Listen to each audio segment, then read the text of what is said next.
A'udzu billahi minasyaitonir rajim. Bismillahirrahmanirrahim. Faman kana maridan aw ala safarin fa'iddatun min ayyamin ukhar. Yuridullahu bikumul yusra wa la yuridu bikumul usra. Walitukmilul iddata walitukabbirullaha ala ma hadakum wa la'allakum tashkurun. Shadaqallahul azim. Puji syukur alhamdulillah kita panjatkan kehadirat Allah Subhanahu wa taala atas limpahan rahmat dan nikmatnya. Seutama nikmat adalah nikmat iman wal Islam. Ditambah lagi dengan nikmat sehat, nikmat rezeki dan berbagai bentuk kenikmatan yang lainnya. Wabil khusus nikmat panjang umur, sehingga hari ini kita telah dapat melaksanakan aktivitas kita dan ibadah saum Ramadan kita memasuki hari yang kelima. Mudah-mudahan segala amal ibadah kita termasuk saum Ramadan kita dan segala apa yang terdapat ibadah di dalamnya diterima oleh Allah Subhanahu wa taala. Salawat dan salam semoga tercurahkan kepada suri teladan kita, junjungan kita Nabi Muhammad sallallahu alaihi wasallam, kepada segenap keluarga dan sahabatnya dan juga kepada seluruh pengikutnya. Mudah-mudahan kita termasuk pengikut Rasulullah sehingga kelak di yaumil akhir nanti kita berhak untuk mendapatkan syafaatnya. Amin ya rabbal alamin. Ma'islam simin rahimakumullah. Pada pertemuan kita kali ini kita akan membahas sebuah tema, indahnya rukhsah hadiah dari Allah Subhanahu wa taala. Ma'islam simin rahimakumullah. Bahwa sesungguhnya kita telah paham, ya.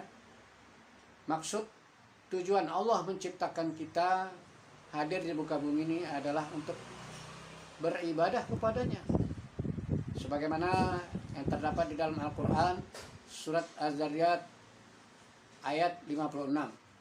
A'udzu billahi minasyaitonir rajim. Wa ma khalaqtul jinna wal insa illa liya'budun. Tidaklah aku menciptakan jin dan manusia melainkan untuk beribadah kepadaku. Demikian kata Allah. Ma'asyiral rahimakumullah. Kemudian kita paham bahwa manusia adalah sebaik-baik bentuk yang Allah ciptakan di antara makhluk yang lain. Sebagaimana terdapat dalam surat At-Tin ayat 4. A'udzu billahi minasyaitonir rajim. Laqad khalaqnal insana fi ahsani taqwim.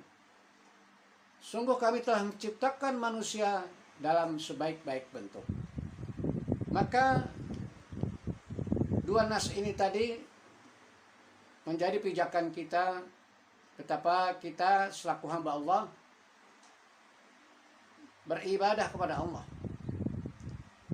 Kita beribadah kepada Allah sedemikian rupa, maka tidak ada sedikit pun waktu kita untuk bermaksiat, berleha-leha, melainkan kita beribadah pada Allah Subhanahu wa taala. Itulah kenapa pentingnya kita membingkai, ya, agar aktivitas kita, ya, selain daripada ibadah mahdoh, kita bingkai dengan cara-cara Islam sehingga dia bernilai ibadah. Ma'asyiral rahimakumullah. Namun demikian juga sesungguhnya manusia itu adalah makhluk yang lemah, ya, memiliki keterbatasan dan tidak mungkin, ya, manusia bekerja selama 24 jam terus menerus tanpa henti, ya.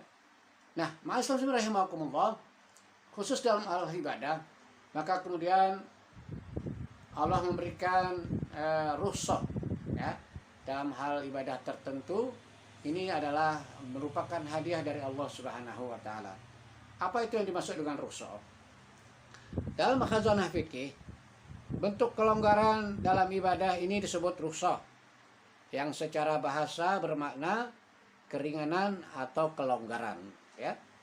Pengertian rukhsah dalam kaidah usul fikih adalah keringanan bagi manusia mukallaf dalam melakukan ketentuan Allah Subhanahu wa taala pada keadaan tertentu karena ada kesulitan.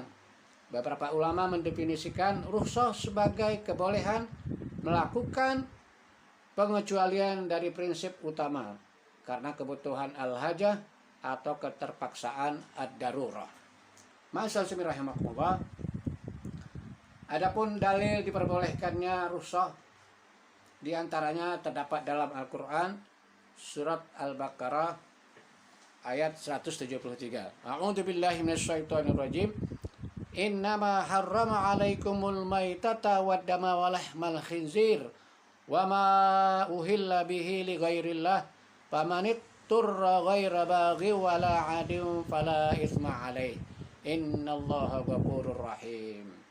Ma'asyiral rahimakumullah. Kita garis bawahi famanit turra ghaira baghi wala 'adin fala itsma alaih.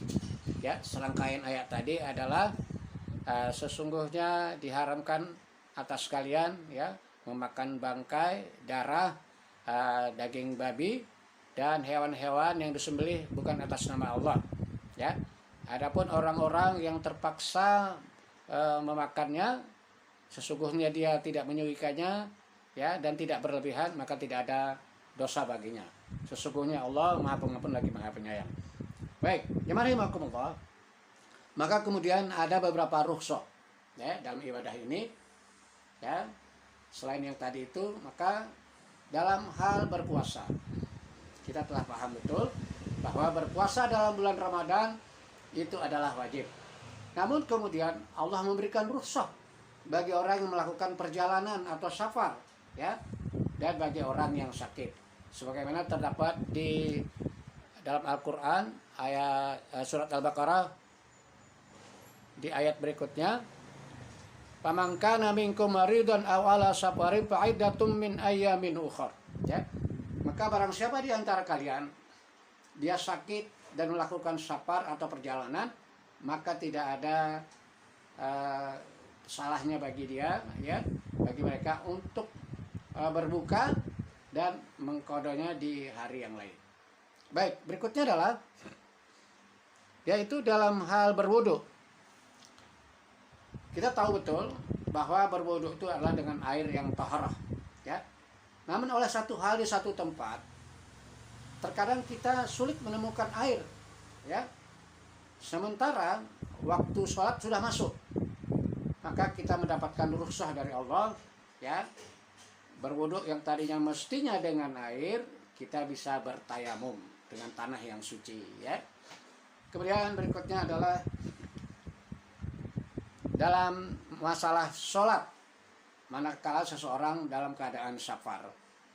Contohnya umpamanya ya, oleh karena satu dan lain hal yang sangat penting dan mendesak, seseorang melakukan perjalanan yang cukup jauh dan telah memenuhi persyaratan untuk dia melakukan sholat jamak ya. Maka kemudian di sini Allah memberikan rukhsah ya. Contohnya umpamanya yang semestinya sholat zuhur 4 rakaat, maka dilakukan 2 rakaat ya, dan bahkan bisa dijamak dengan sholat asar umpamanya. Karena perjalanan masih jauh, maka dia digabung sholat zuhur dan sholat asar jamak qashar. Nah, jemaah rahimakumullah, berikutnya adalah saat wabah atau taun ya. Saat wabah atau taun, maka kemudian kaidah agama juga memberikan penjelasan kepada kita. Allah memberikan rukhsah melalui Rasulnya, di mana manakala ada wabah taun yang sedang pandemik ya, maka kemudian kita dibolehkan untuk beribadah dan sholat-sholat wajib lainnya di rumah ya. Sebagaimana Rasulullah mengajarkan kepada kita ya, azannya saja kemudian dirubah ya, yang tadinya hayyalas shalah kemudian diganti shollu fi buyutikum atau shollu fi rihalikum ya. Jemaah rahimakumullah, demikian rukhsah itu adalah untuk memudahkan kita. Kemudian perlu kita pahami bahwa rukhsah ini adalah bagian daripada kasih sayang Allah kepada kita ya.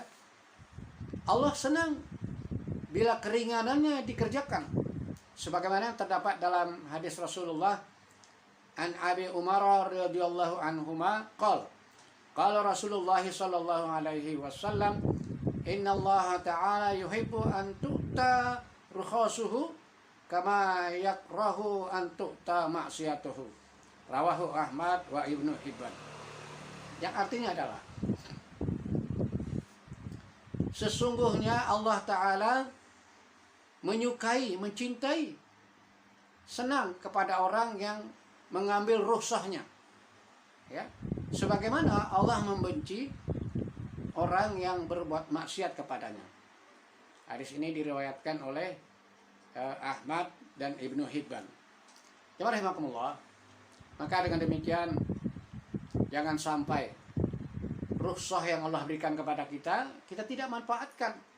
Ya, kalau kita bisa mungkin bikin ilustrasi, permisalan, ada orang memberikan hadiah. Menurut dia hadiah itu sudah hadiah yang terindah, yang terbaik. Ya, diberikan kepada seseorang, kemudian seseorang ini tidak menerimanya. Ya, mungkin menurut dia tidak standar dia dan lain sebagainya, kita tidak tahu. Tapi dia tidak menerima. Maka bagaimana perasaan orang yang beri hadiah ini tadi? Ya, demikian juga dalam hal rukhsah, Allah akan senang bila mana kita mengambil rukhsahnya. Ya, tentunya juga Allah tidak suka, sebagaimana lanjutan hadis ini, ya, kama yakrahu antatu maksiatahu. Sebagaimana juga Allah tidak suka, Allah benci sesiapa yang kemudian melakukan maksiat kepadanya. Alhamdulillah, untuk menutup apa yang saya sampaikan ini, saya sedikit ada cerita pengalaman. Saat sekitar tahun 2003, kami sekitar ada 7 orang berangkat ke Bogor menghadiri resepsi pernikahan.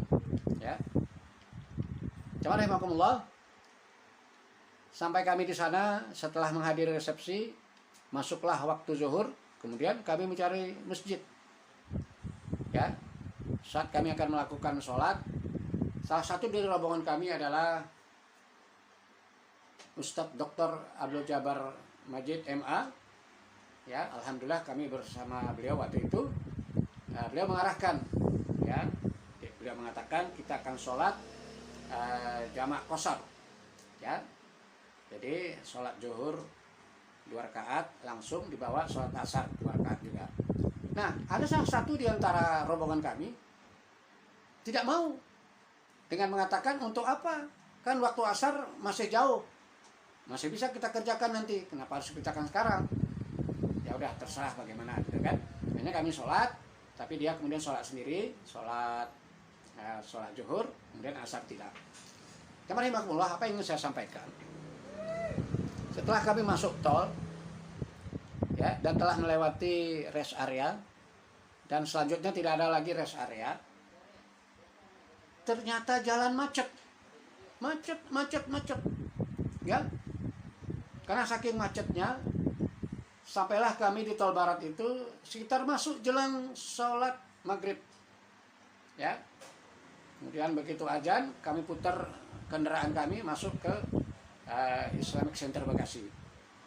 Maka coba kita bayangkan, ya, kawan yang satu tadi yang tidak ikut sholat qashar, bagaimana sholat asar? Jangan-jangan ini yang dimaksud dengan kemudian dia itu sesungguhnya telah bermaksiat. Ya, jemaah rahimakumullah, sebagaimana juga ini adalah hadiah dari Allah, jangan sampai kita kemudian ada rasa kesombongan, ya.